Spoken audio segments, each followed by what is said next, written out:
Joining me for today's headlines is the one and only Ronnie Chang. How you doing, Ronnie? Hey, I'm good. Thanks for having me back in here, finally. Nice comfy seat.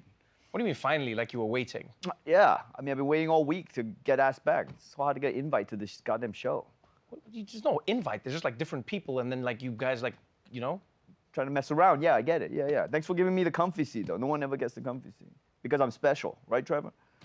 It's also the other seat was out to be cleaned, Right. so. Okay, well. You look good in it, though. Thank you, yeah. You look very good. I like that. Could use a cigar and a scotch, though, but I mean. No smoking or drinking on the show. Problem. All right, let's get into today's headlines. We're gonna get to the big news from Washington and around the world, but let's kick things off with a story about Christmas. It's the reason you let the fat man from the mall break into your house. Every year, people complain about it coming earlier and earlier, but this year, someone is doing something about it, finally.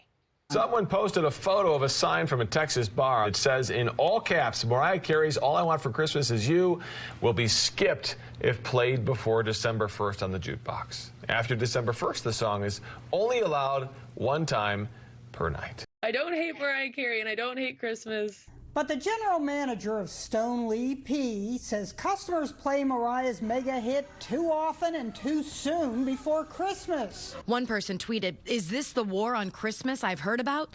The star responded with a photo of herself in body armor, ready for battle. Yeah, you better believe she's ready for battle. This song gets her a new mansion every year. You better back the off.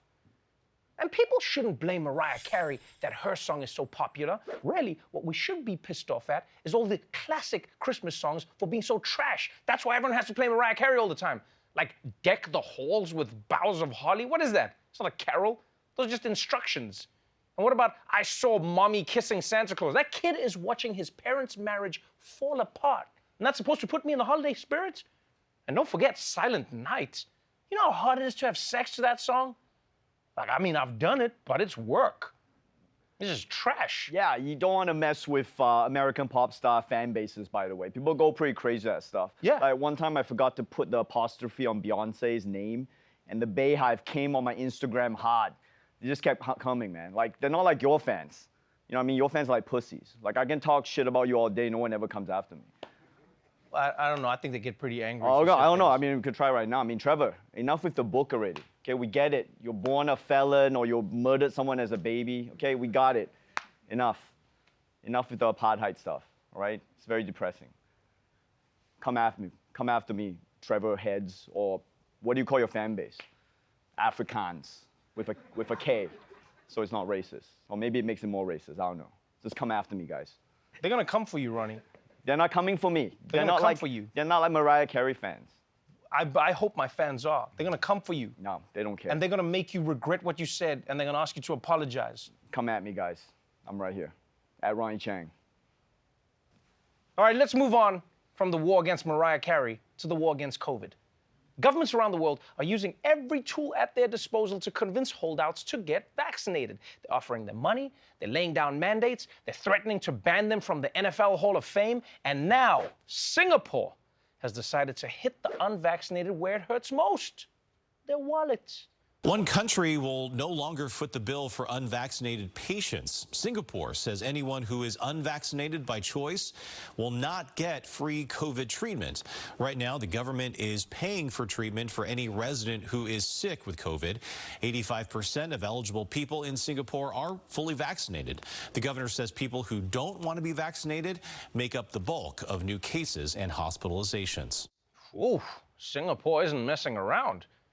In America, if you say you don't want the vaccine, the government is like, please take the vaccine, please, we'll give you money. Singapore's like, okay, it's gonna be like that. Oh, well, you best bring your checkbook to the hospital then because those ventilators are by the hour, bitch.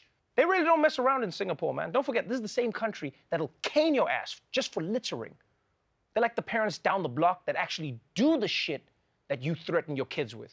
You're just like, don't make me count to 3. Then you look out the window and Singapore is stuffing their kid into a cannon. I told you the toilet roll goes over, not under. And look, I understand the argument here. Why shouldn't you have to pay for your preventable health problems? I mean, would it be fair for you to pay the same rates as the guys from Jackass? Most people don't have to be treated for being rolled down a mountain in a porta potty. It's not fair.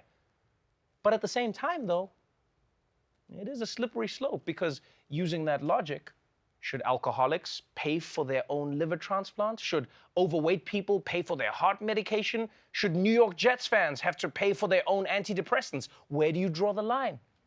It's a sticky situation. Yeah, but in Singapore, Trevor, I don't think people realize Singapore is saying that if you don't take the COVID vaccine, you have to pay for your COVID treatment, which is a huge deal in Singapore because Singapore essentially has universal healthcare. So for them to come out and say, you're gonna pay for your own stuff, if you don't take the COVID vaccine, we're gonna treat you like an American. That's huge. That's a punishment in Singapore? In Singapore, being treated like an American in the healthcare system is the biggest punishment you could give someone. Damn. So you're gonna have to worry about your co-pays, you're gonna have to look at your disbursements, you have to call Blue Cross, Blue Shield, you have to find someone in network. In Singapore, the healthcare system just works. Like we never, I can't explain this in 5 seconds so no one's gonna care, but essentially it takes like free market principles and socialist principles and combines them together. All they care about is efficiency in Singapore. They don't politicize solutions, which is why it's so weird in America where everything, I've never even heard the word socialism until I got here. I mean, we just care about inputs versus outputs. You know what I mean? I mean, I hear you. I was in Singapore and that explains a lot of like everything there. Yeah. It's all just about extremely efficiency. efficient. Yeah. What is the best thing and then they just do it. Yeah, we don't care about labeling stuff. We're not about labels. Just go for it. But then that's weird because like you've spent a lot of time living in Singapore and you label me all the time. Yeah, but well, in America. That's why I came here for, to label things and people. Oh. So in Singapore, you'd be nicer to me. Oh, 100%, yeah. We couldn't even do this show in Singapore. We'd be arrested immediately. Singapore, you'll live forever, but you'll have way less fun. Okay. Yeah. All right, well, before we move to Singapore, let's move to Washington, D.C. You know, it's like Washington Marvel, but not as good. Over the weekend, after months of fighting between liberal and moderate Democrats, the House finally passed America's biggest infrastructure bill in decades.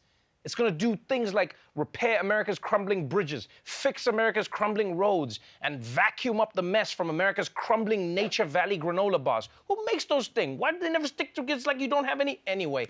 And even though this bill was mostly passed along party lines, it wouldn't have gotten through if 13 Republicans hadn't voted for it too, which a lot of their fellow Republicans are now really pissed about. In fact, Donald Trump said the Republicans who voted to fix America's infrastructure should be ashamed of themselves. And Marjorie Taylor Greene, she called them traitors who are helping the communist takeover of America. Which I know sounds crazy, but think about it. How are Soviet tanks going to invade America over the newly refurbished roads and bridges? That's why you got to keep your infrastructure broken. It's called Homeland Security, people.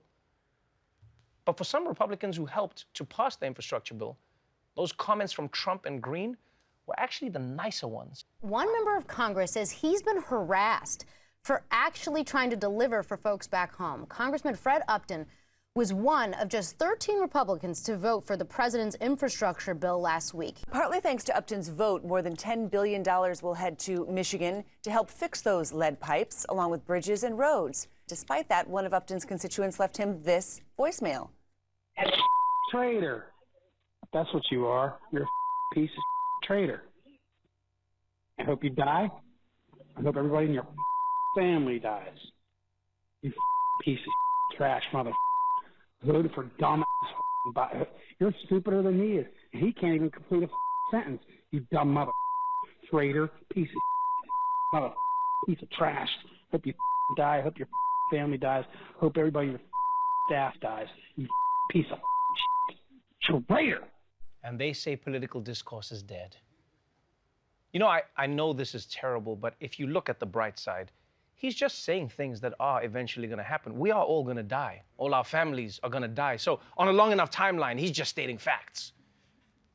At the same time, though, I will admit this is really disturbing because what kind of person leaves voicemails anymore? Yo, that shit is creepy. Just write that shit on Insta comments like a normal person. What's amazing to me about this situation is that this partisan anger, it's happening over an infrastructure bill, people. Infrastructure. I mean, I would get it if the new roads they were building all led to an abortion clinic, or if they were adding special carpool lanes that were just for non-binary people, but it's just fixing things for everybody. So I don't get the anger. I mean, this dude was so furious by the end of it, he was running out of people to threaten. I hope your family dies and your staff dies and your friends from college and the guy at Starbucks who knows your order, I hope he dies. I hope my family dies and you feel guilty about it. God damn it. You know, sadly, this is the climate that public officials have to deal with these days. Congress members are receiving so many threats that now they're just gonna have to change their call menu. Yeah, it's gonna be like, to ask a question, press 1. For office hours and address, press 2. To tell your representative to go themselves out of their ass, press 3. Trevor, I think you're misunderstanding here. That guy was just speaking American. He was just saying, I wish you would read the details of the bill because we believe that the states should decide where the funding should go instead of the federal government. I'll speak American to you right now. Okay. You, your family, I hope you die, I hope they die. What I was really saying in American is, can you come over for Thanksgiving? I'd really love to have you. Wow. Am I invited to Thanksgiving? Yeah, of course. You, yeah. Okay, cool. Yeah. Now, while most of Congress is arguing over infrastructure and social services, Josh Hawley, senator from Missouri, and that guy at your high school reunion who keeps telling everyone how much his watch cost, has his eye on some much, much bigger balls. Men are no longer men. That is the lament of Republican Senator Josh Hawley, who's really trying to make masculinity a political issue. The left-wing attack on manhood says to men, you're part of the problem. It says that your masculinity is inherently problematic. It's inherently oppressive. As conservatives, we've got to call men back to responsibility. We've got to say that spending your time not working, and we have more and more men who are not working, spending your time on video games, spending your time watching porn online while doing nothing is not good for you, your family, or this country. Okay, first of all, working and watching porn are not mutually exclusive. Plenty of men have figured out how to do it. It's called multitasking, Senator. And honestly, I'm surprised that Josh Hawley is criticizing porn, because that's the last place that upholds traditional gender roles. So as a pizza delivery guy or a pool boy, while the women are cast in traditional feminine roles like stepmom, stepsister, or step cheerleader. And don't get me wrong, there is an argument to be made about the negative effects of excessive porn and video games on society, but to blame it on the left-wing attack on manhood? Yo, that shit is ridiculous. You know why people are watching more porn? Because it's too easy now. Do you know how much effort it took to watch porn back in the day? You couldn't just pull it up on your phone. You couldn't just type something into your laptop. No. You had to ask to borrow a sticky old magazine from your older brother's cousin's friend. And he buried it in a secret spot out in the woods. So you're out there in the woods, trying to find this magazine, covered in dirt, fending off chipmunks and owls. You get lost out there because you didn't have an iPhone yet. So now you're wandering around the woods, you're hungry. But all you brought with you was the lotion. So now you're eating the lotion. And finally you give up on finding the magazine and you just rub one out to the hardest tree you can find. Is that the dignity you're talking about, Senator Hawley? I nearly died in those woods, man. I nearly died.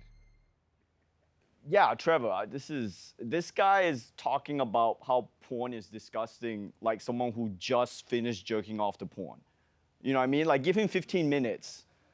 He'll be back on the porn. He'll be like, you know what? You know, porn, sometimes it's okay. Also, I'm so confused once again in America. Is this the country of freedom or not? It's like we're free to take the vaccine if we want, but we're not allowed to jerk off and play video games? What is freedom for then? I mean, also this guy, like, he's also blaming left-wing people for video games and porn. It's not like it's not like Bernie Sanders is going, we need free college tuition, free healthcare, and to yank it to these hoes. That would be a great switch for Bernie, I'm not gonna front. Yeah, I mean, he would surprise people if that's what he came out and said. I know, it's just so confusing. Look, by the way, if Senator Hawley thinks that men aren't learning responsibility because they're playing video games, on the other hand, like, maybe the solution isn't to spend less time gaming. Maybe the real solution is to make games that teach men better lessons. From the studio that brought you Grand Theft Auto and that horse version of Grand Theft Auto comes Grand Theft Minivan. the game that teaches you to be a responsible husband and father. You'll learn about the dignity of a hard day's work, Having a job is its own reward. the responsibilities of raising a family, Buckle up, Frankie, we're taking a shortcut. and how to resist pornography and casual sex. You're a disappointment to me and Senator Josh Hawley. Grand Theft Minivan, rated M for masculine.